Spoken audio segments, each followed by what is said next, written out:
Hello everyone, मैं सौरभ आपका स्वागत करता हूं हमारे आज के क्लास में, सौरभ क्लासेस फॉर हिस्ट्री। आज मैं एमए सेमेस्टर थर्ड के सब्जेक्ट कोड CC9, उसका एक यूनिट है आपका यूनिट 4, जिसके सेक्शन C का एक विषय हमें पढ़ना है जिसका नाम है हेगल्स डायलेक्टिकल मेथडिज्म, जिसको हम लोग हिंदी में कहेंगे हेगल्स के द्वंद्वात्मक भौतिकवाद का सिद्धांत। तो इस विषय को हम प्रारंभ करने से पहले आपको ये बताना चाहेंगे कि हमें यूनिट 4 के सेक्शन C में कुल 2 टॉपिक्स को पढ़ना है। एक है आपका मार्क्स का द्वंद्वात्मक भौतिकवाद और एक है हीगल का द्वंद्वात्मक भौतिकवाद। तो मार्क्स के द्वंद्वात्मक भौतिकवाद की वीडियो हमने बनाकर कल पोस्ट कर दी थी। आज हम हीगल के द्वंद्वात्मक भौतिकवाद पर चर्चा करेंगे। इस चर्चा को शुरू करने से पहले हम इसको विभिन्न घटकों में विभाजित करेंगे, जो एक तरह से हमारा लेसन प्लान कहलाएगा। सबसे पहले हम द्वंद्वात्मक भौतिकवाद है क्या, इसके बारे में डिस्कस करेंगे हीगल के दृष्टिकोण से। इसके पश्चात द्वंद्वात्मक भौतिकवाद की मुख्य विशेषताएं, उन पहलुओं की चर्चा करेंगे। उनकी विशेषताओं के पश्चात हीगल के द्वंद्वात्मक भौतिकवाद की आलोचना किया जाएगा और आलोचना के पश्चात हम इसके निष्कर्ष को देखेंगे और इस निष्कर्ष में हम ये देखेंगे कि वही हमारा जो निष्कर्ष होगा वही हमारा आउटकम होगा। साथ ही साथ हम इसकी उपयोगिता को भी इसके निष्कर्ष के पहले दर्शाएंगे। ठीक है, तो चलिए हम बिना किसी देरी के अपने विषय को शुरू करते हैं। हीगल के अनुसार मानवीय सभ्यता की प्रगति या विकास कभी भी एक सीधी रेखा के समान नहीं होती है। जिस प्रकार प्रचंड तूफान के थपेड़े खाता हुआ एक जहाज अपना मार्ग बनाता है, ठीक उसी प्रकार मानव सभ्यता भी अनेक टेढ़े मेढ़े रास्तों से होती हुई आगे बढ़ती है। राज्य एक जड़ वस्तु ना होकर विकसित संस्था है, अतः इसका अध्ययन विकासवादी दृष्टिकोण के आधार पर ही किया जाना चाहिए। विकास की इस प्रक्रिया में निम्न कोटि की वस्तुएं उच्च कोटि की वस्तुओं में विकसित होकर पूर्णता प्राप्त करती हैं और उनकी निम्नता नष्ट न होकर उच्चता ग्रहण करती है। विकसित होने के पश्चात कोई भी वस्तु यह नहीं रहती जो पहले रहती थी, वरन वह कुछ आगे बढ़ जाती है। इसे विकासवादी प्रक्रिया को हीगल ने द्वंद्वात्मक पद्धति का नाम दिया है। हीगल द्वंद्व की इस प्रणाली को विचारों के क्षेत्र में लागू करते हुए कहते हैं कि सर्वप्रथम प्रत्येक वस्तु का एक मौलिक रूप होता है जो वाद अथवा थीसिस कहलाता है। विकासवाद के अनुसार वह बढ़ता है और इसका विकसित रूप कालांतर में उसके मौलिक रूप से बिल्कुल विपरीत होता है। इस विपरीत रूप को प्रतिवाद अथवा एंटीथेसिस भी कहा जाता है। जो जो समय आगे बढ़ता है, विकासवादी सिद्धांत के अनुसार वह मौलिक रूप तथा विपरीत रूप आपस में मिलते हैं और इन दोनों रूपों के मेल से वस्तु का नया समन्वित एवं परिष्कृत रूप सामने आता है, जो संवाद अथवा सिंथेसिस के नाम से भी जाना जाता है। यह समन्वित रूप थोड़े दिनों में फिर मौलिक रूप ग्रहण कर लेता है और इसी प्रक्रिया की निरंतर आवृत्ति होती रही रहती है। इसी द्वंद्वात्मक प्रणाली के आधार पर हेगल समाज तथा राज्य के विकास का अध्ययन करते हैं। वह मानते हैं कि यूनानी राज्य वाद थे, धर्म राज्य उसके प्रतिवाद और राष्ट्रीय राज्य उनका एक संवाद था।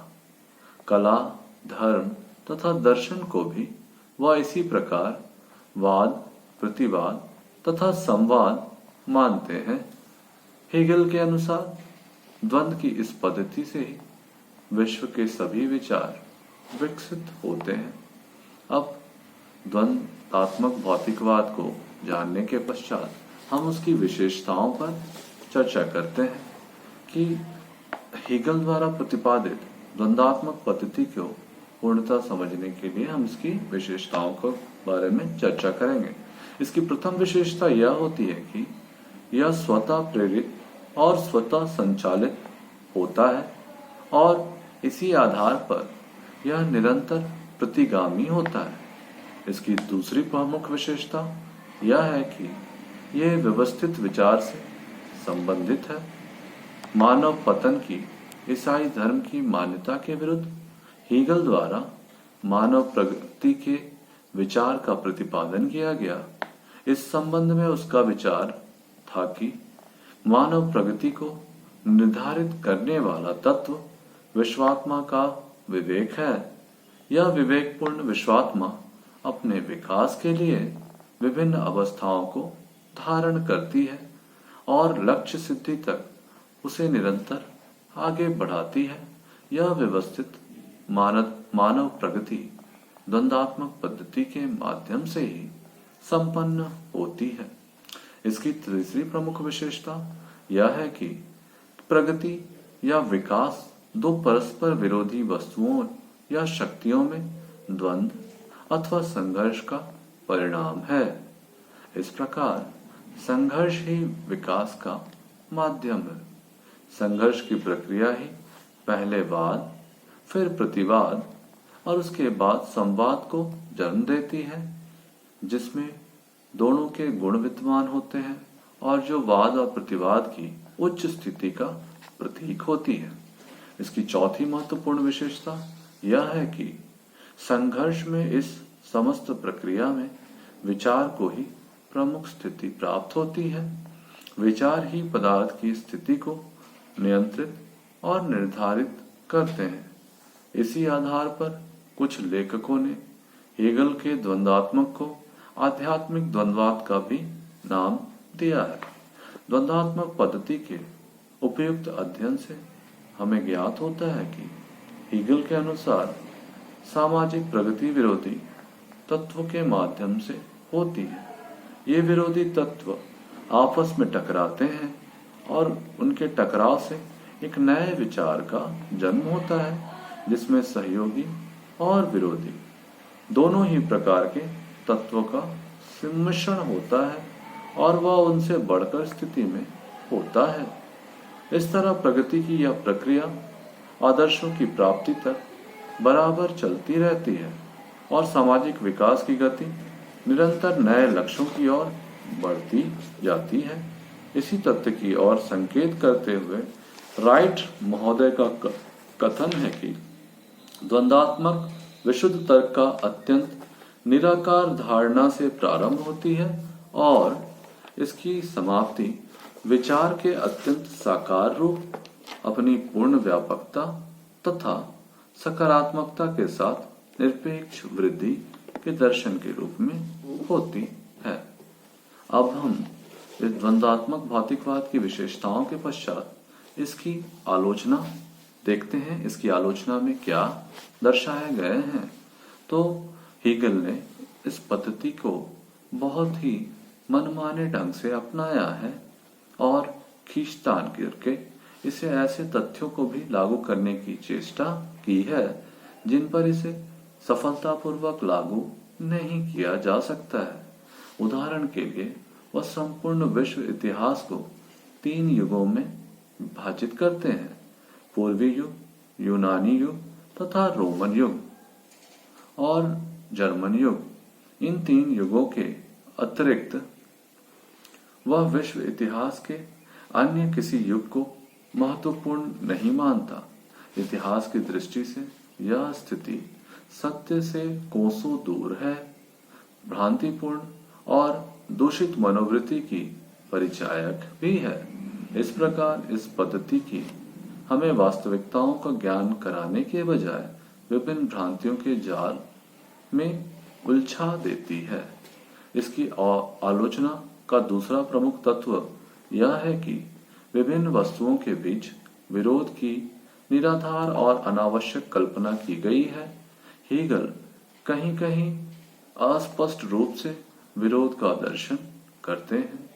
वह तुरंत द्वंद्वात्मक विरोध की कल्पना करके वाद, प्रतिवाद और संवाद के त्रिकोण की स्थापना कर देते हैं।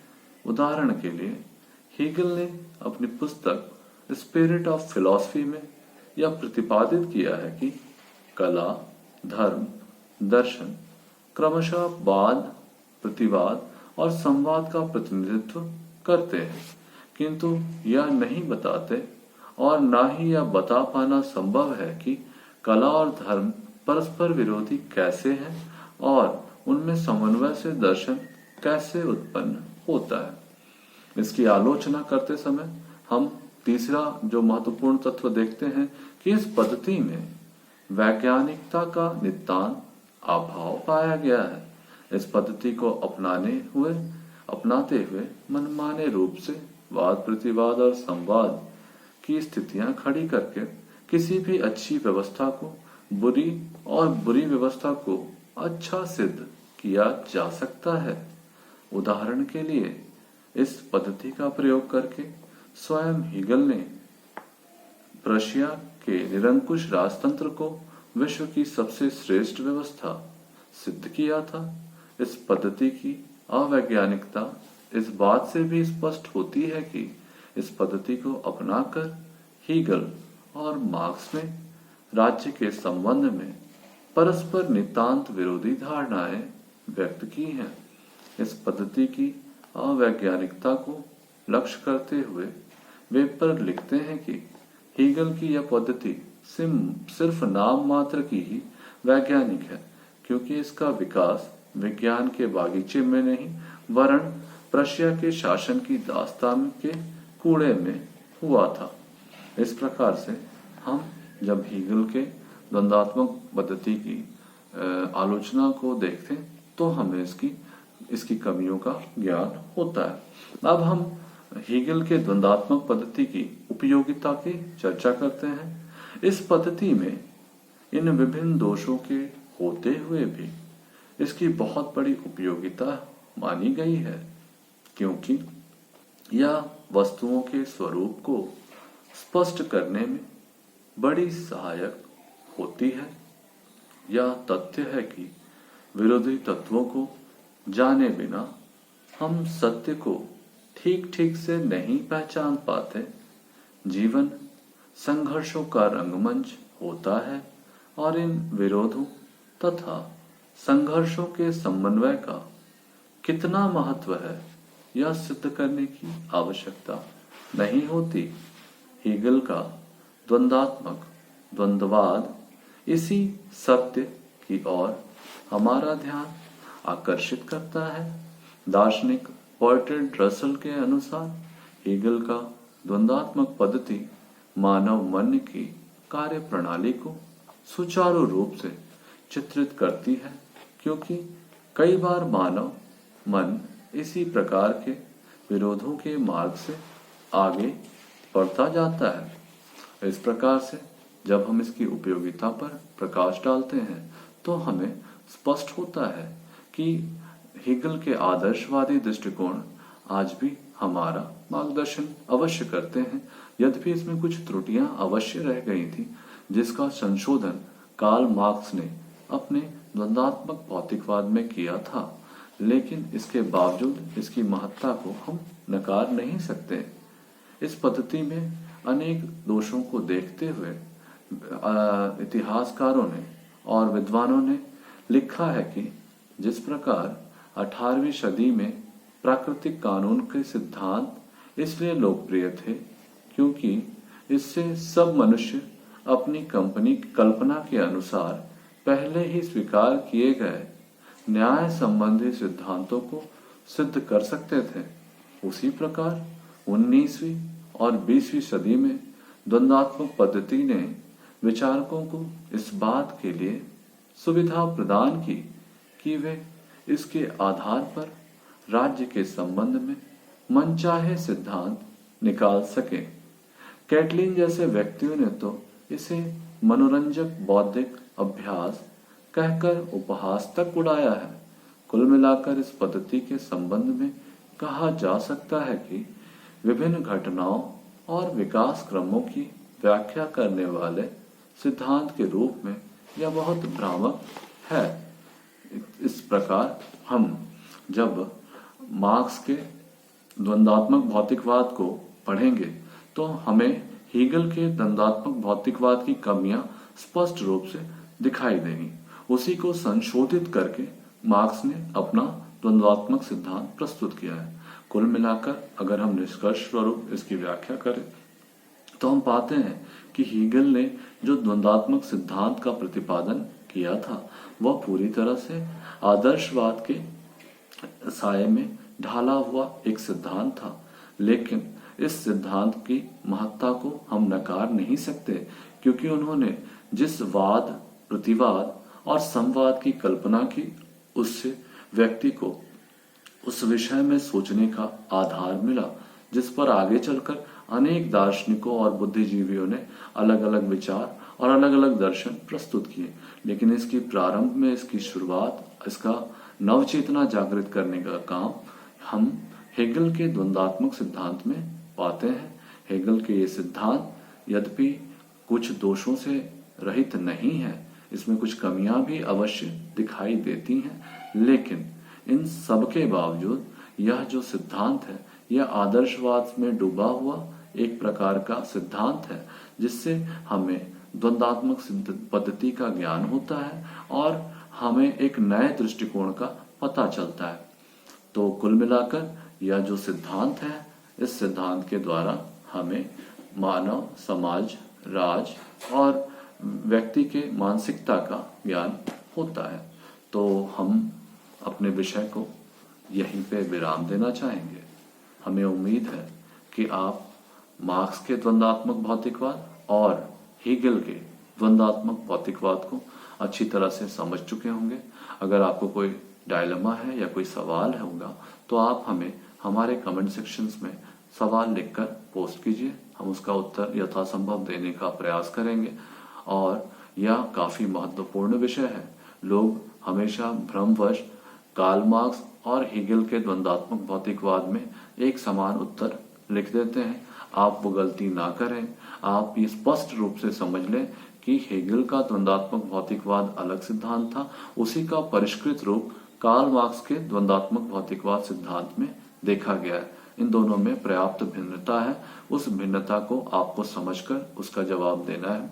तो हम आज के विषय को यहीं समाप्त करते हैं। हम अगले क्लास में नए विषय के साथ फिर से हाजिर होंगे।